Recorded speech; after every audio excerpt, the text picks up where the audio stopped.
Hi everyone, I'm Russ Tucker, and this is the Two Oceans Marathon Route Guide, where today we are looking at a section of the race that leads you from the top of Southern Cross Drive, past Cecilia Forest, and then towards the Kirstenbosch Gardens. This is a really beautiful part of the course because it's got amazing crowd support, beautiful tree cover, and because you're now close enough to home that you can really start to think of that finish line and the feeling of conquering the Two Oceans Marathon. However, there are a couple of aspects that make this section a little bit tricky, and I want to talk you through those by showing you the route which we have filmed for you last week. This is the long descent from the top of Southern Cross Drive and signifies around 8 kilometers to go, which means that the finish line is now in sight and you can start pushing hard if you're having a good day. Remember also that this is a gradual descent which allows you to make up some of the time that you might have lost on the preceding climbs. But again, you don't want to push too hard because shortly you get a series of very slight undulations up and down as you bend your way past Cecilia Forest and towards Kirstenbosch. The first of those little pulls is coming to you now as you bend to the left. And if you're in the mood for counting, you can actually count 9 of these little bends. This is number 2. The other tricky aspect here is the camber in the road, which is severe enough even when you haven't just run around 50 or 14 kilometers respectively. So just try to keep as much as possible to the middle of the road and avoid the steepness of that particular camber.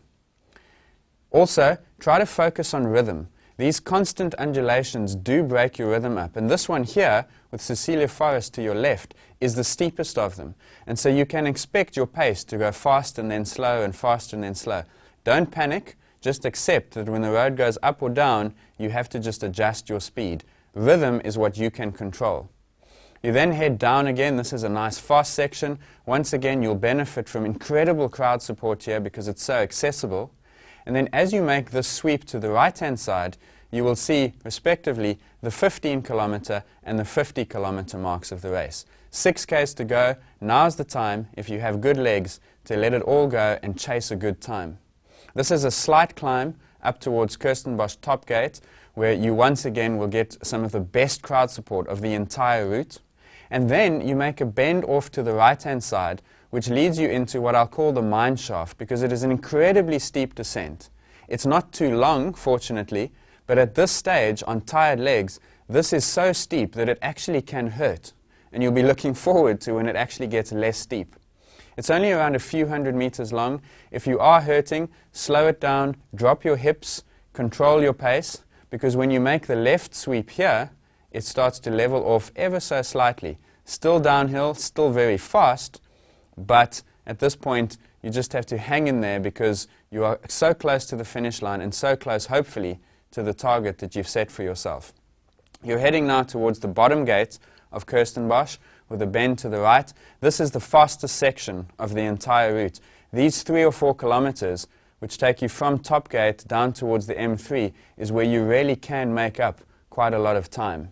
The key in this section is that you're now so close to the finish that you can, in theory, push hard and try and run for that personal best time or the target that you've set yourself. Up to now, I've always warned caution. I've said patience and control and discipline. You don't want to get carried away here, but you are so close that you can afford to push harder.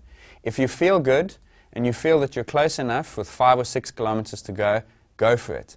Obviously, you don't want to push so hard that you pay for it in the last few kilometers, because there is one challenge remaining, and it's the pull up as you turn onto the M3, which is what we will look at in our next clip.